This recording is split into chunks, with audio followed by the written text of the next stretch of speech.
Hello guys, আমরা বাংলাদেশে চলে এসেছি। দেখুন এখন দাঁড়িয়ে আছি ইন্ডিয়ার রাস্তাতে, এই যে পার্কেটা বেড়া জাল, তার উপরে কিন্তু বাংলাদেশ।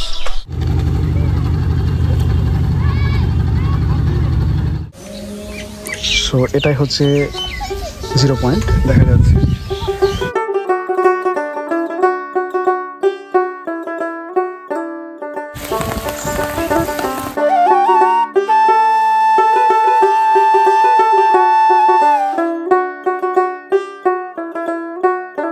এটা হলো জলঙ্গি পদ্মা, যা ভারতের শেষ সীমান্ত। এখানে প্রায় প্রতিদিনই মানুষজন বিভিন্ন গ্রাম থেকে ঘুরতে আসে। নদী ছাড়া তেমন কিছুই নেই, তবু ঈদের সময় প্রচুর ভিড় দেখা যায়। আজকে আপনাদের দেখাবো জলঙ্গির পদ্মা ভ্রমণ, ভারত বাংলাদেশ সীমান্তবর্তী জলঙ্গির 0 পয়েন্ট ও পদ্মাচরের গ্রামীণ বৈচিত্র্য তুলে ধরব। তো চ্যানেলটি সাবস্ক্রাইব করে সঙ্গে থাকুন। তো এটা হচ্ছে সেই জলঙ্গি পদ্মা। তো দেখা যাচ্ছে আই লাভ জলঙ্গি লেখা রয়েছে। তো এখানে অনেকেই সেলফি তুলে। তো এখন আমরা সেই নদীতে যাব, নদীতে গিয়ে নৌকোতে চেপে ঘুরবো।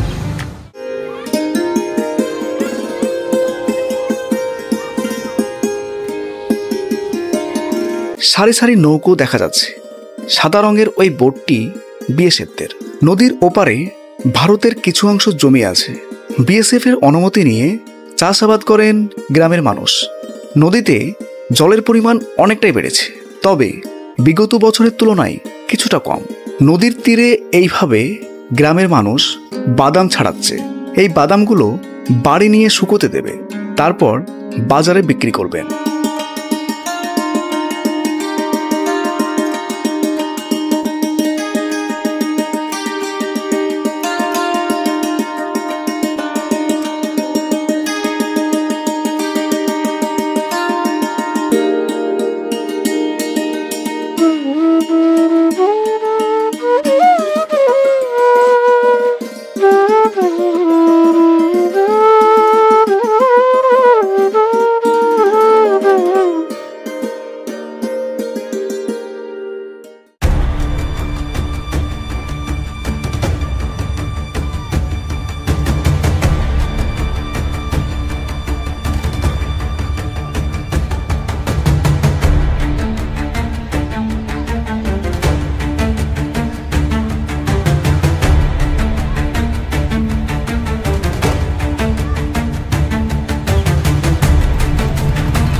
হ্যালো হোয়াটসঅ্যাপ ফ্রেন্ডস, আমি অনিশু। আজকে আসলাম জলঙ্গির পদ্মাতে।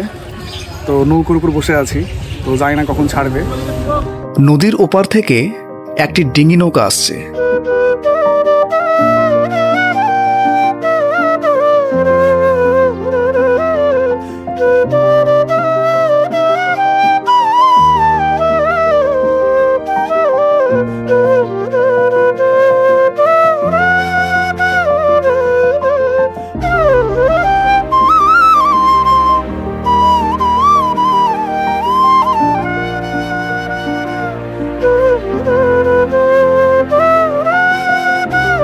আমরা এখন নৌকোতে চড়ে ঘুরবো।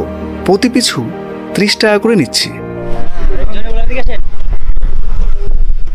সো ফ্রেন্ডস, ফাইনালি আমরা নৌকোতে চেয়ে পড়লাম। এখন আমরা যাবো, দেখি কতদূর নিয়ে যায়। এখানে অনেকজনই আছে। আমরা এখন এই বাংলাদেশের ধারগুলো ঘুরবো। তো এটা ভারতের শেষ সীমান্ত। তো জলঙ্গির পদ্মা নদী দেখা যাচ্ছে যে কি পরিমাণ জলে ভরপুর, আর আমরা সেই নদীর উপর দিয়ে ঘুরছি। তো এখানে অনেকজনই আছে, সবাই ফটোশুট করছে। তো আজকে আকাশে হালকা হালকা মেঘ দেখা যাচ্ছে, জানি না বৃষ্টি চলে আসতে পারে, তবে ঘুরতে বেশ ভালো লাগছে। মৃদু বাতাস রয়েছে।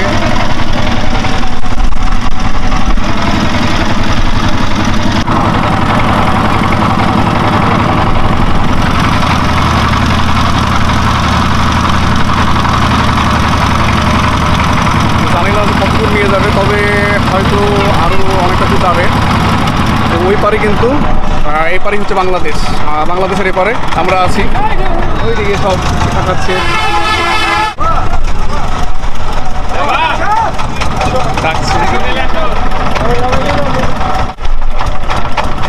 ওরাও যাবে বলছে।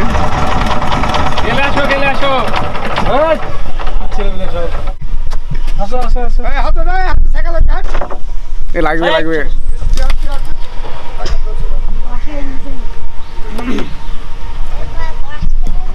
আমাদের সঙ্গে আরো অনেকেই নৌকোতে উঠল। মাঝি নৌকো স্টার্ট করলো। জানি না কতটা ঘোরাবে, তবে বিএসএফ যতটা পারমিশন দিয়েছে ওর মধ্যেই ঘুরতে পারবো।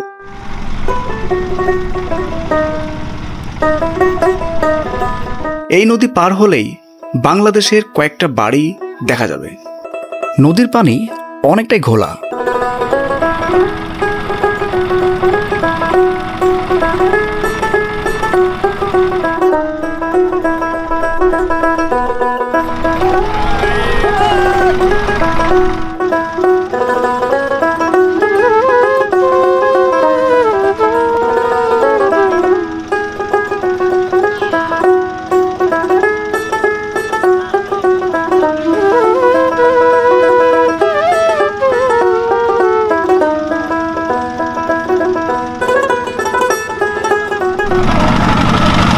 আমরা আবার সেই গন্তব্যস্থলে ফিরে আসলাম। তো দেখি সামনের দিক আছে কি। এখান থেকে আমরা স্টার্ট করেছিলাম, এখান থেকে ওই দিক গিয়েছিলাম। তো এখন আমরা এই সামনের দিকে যাচ্ছি। হ্যাঁ, পড়ো পড়ো।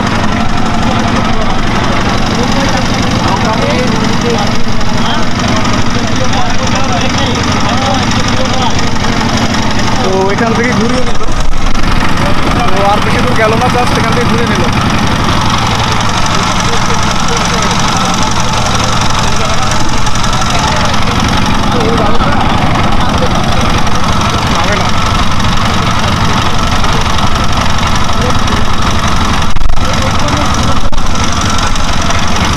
আকাশে যে পরিমাণ মেঘ উঠেছে হয়তো বৃষ্টি চলে আসতে পারে। তো জানি না আমার মাইকে ভয়েস রেকর্ড করতে পারছি কিনা, যেহেতু মেশিনের প্রচুর আওয়াজ আসছে।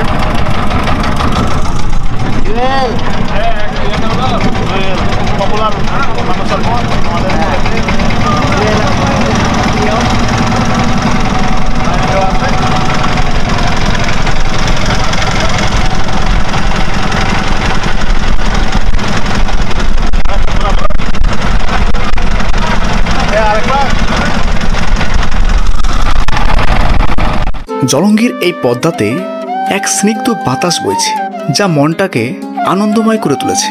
আর সেই জন্যই হয়তো এখানে অনেকেই ঘুরতে আসে। হ্যালো গাইস, আমরা বাংলাদেশে চলে এসেছি। দেখুন, আর কিছুক্ষণ হলে বাংলাদেশ।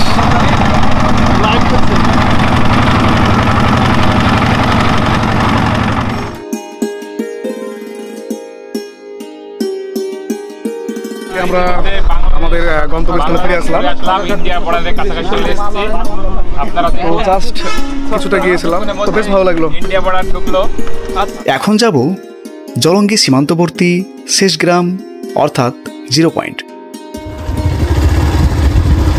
তো কি এটা পালিয়ে গেল। সো দর্শক বন্ধুরা, আমরা সেই জলঙ্গির চরের দিকে যাচ্ছি। তো এই রাস্তাটা হচ্ছে সরকার পাড়া বলছে। তো দেখা যাচ্ছে রাস্তাটা কিন্তু অনেকটা সুন্দর এবং মাটি তুলেছে, তো দারুণ লাগছে। তো আমরা সামনের দিকে যাব, সামনে গিয়ে দেখবো সেখানকার গ্রামের জীবনযাপন।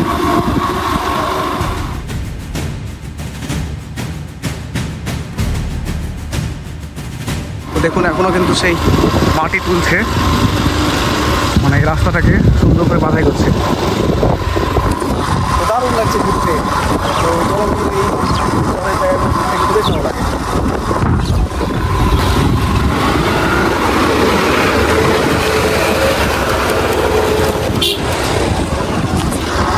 রাস্তার কাজ হচ্ছে, দেখা যাচ্ছে যে কীভাবে এই ঢালাই মেশিনগুলো বড় সাইজের এসেছে। তো এটা কিন্তু তারকাটা বেড়া দেখতে পাচ্ছি সামনে, কিন্তু বিয়ের সাথে চমক আছে। আর ওই পারে কিন্তু বাংলাদেশ।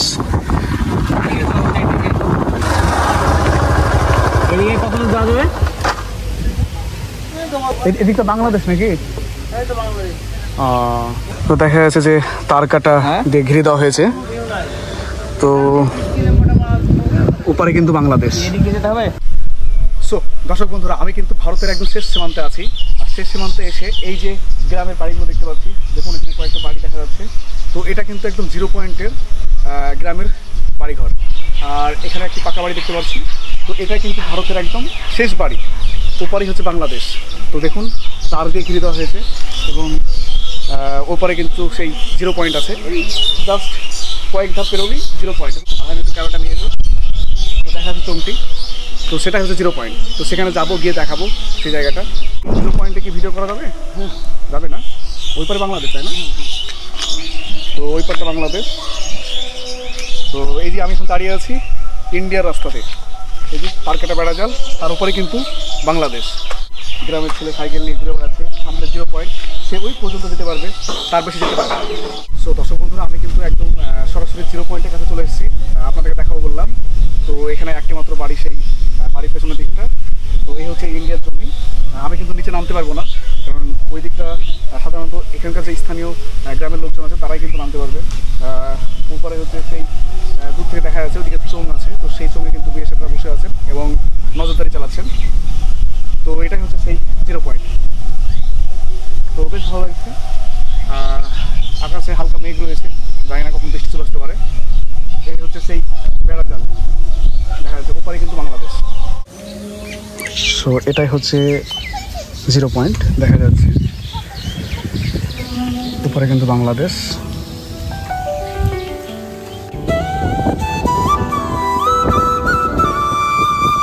এই জায়গাটা সত্যি খুব ভালো লাগছে। বাঁশঝাড়ের সনসন শব্দে হাওয়া বইছে, মুরগির দলেরা চড়ছে, গ্রামের শিশুরা নিঃস্বার্থে আনন্দ করে খেলছে।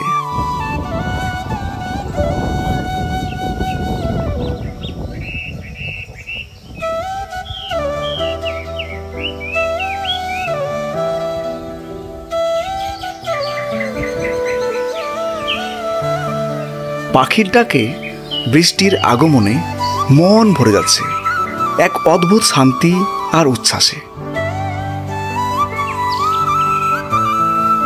মেঘ হতে না হতেই ঝমঝম করে নামলো বৃষ্টি। বৃষ্টির গন্ধে ভিজে যাচ্ছে সারা গ্রাম। মুরগির দল দৌড়ে এলো। ছোট্ট পুকুরে বৃষ্টির ফোঁটার শব্দ ভেসে আসছে। মাটির গন্ধে আর পাখির কলরবে গাছের পাতাগুলো যেন নতুন করে প্রাণ ফিরে পেল।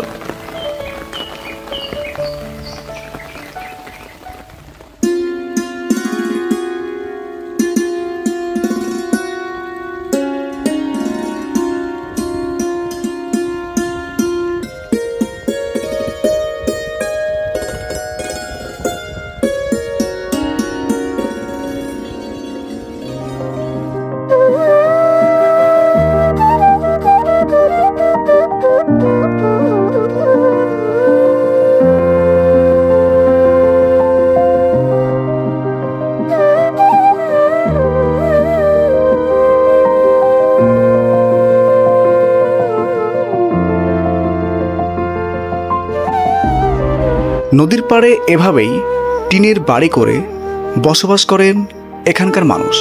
বর্ষার সময় একটু আতঙ্কে থাকেন, নদী ভরাট হলে বাড়ি ভেঙে যাওয়ার এক ভয় কাজ করে।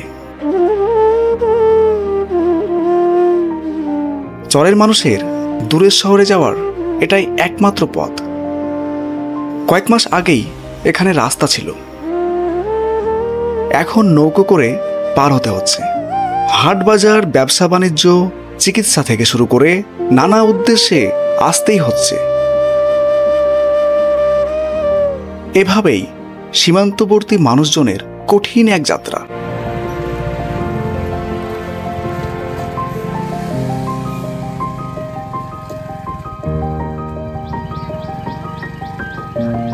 তো এই রাস্তাটা দিয়ে বাইক নিয়ে সেই ভিতরের দিকে গেছিলাম, ভিতরে চরের গ্রাম রয়েছে। তো দেখা যাচ্ছে ওই দিক থেকে এই পারে মানুষজন সেই নৌকো করে আসছে। তো সত্যি অবাক লাগছে যে আজ থেকে প্রায় 3-4 মাস আগেই এই জায়গাগুলো শুকনো ছিল, আর এটা দিয়ে বাইক নিয়ে ভিতর চরে দিয়ে গিয়েছিলাম। এমনও হয়েছে এই যে বাড়িগুলো আছে, তো এই বাড়ির ধারের কাছেও কিন্তু জল জমে যায়। তো এখন কিছুটা কম আছে।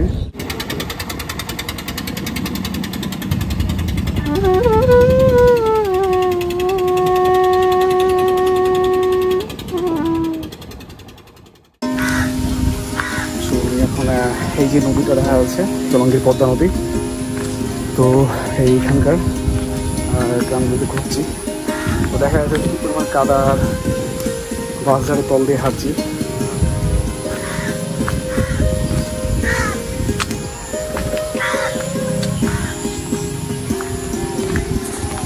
তো নদীর ধারেই কিন্তু বাড়ি।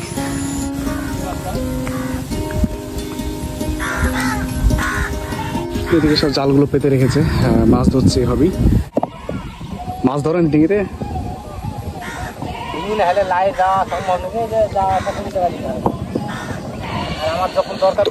এই জালগুলো যেটা পেতেছে এখানে মাছ আছে না? কখন তুলবে? সন্ধ্যাবেলায়? সকালে তুলবে। মাছ পাওয়া যাচ্ছে?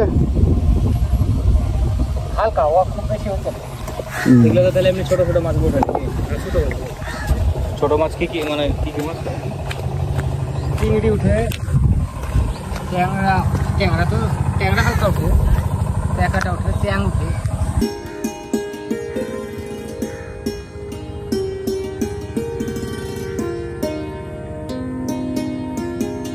চেক করছেন পানি কতটা বেড়েছে? হ্যাঁ, সিঁড়ি আছে না? সিঁড়িতে বেশি পাটকাটা বিনালো সকালে, তাহলে অনেকটা বেড়েছে না? 4 ইঞ্চি বেড়েছে।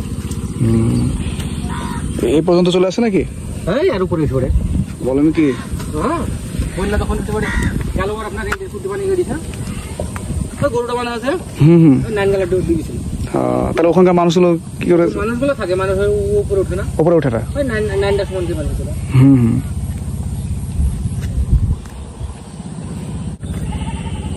নিচেও কিন্তু সিঁড়ি আছে।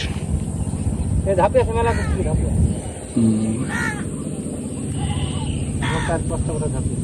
তো উপরে কিন্তু গ্রাম রয়েছে, ভারতের শেষ গ্রাম। তো সেখান থেকে কিন্তু মানুষজন এইভাবে নৌকোতে করে আসছে।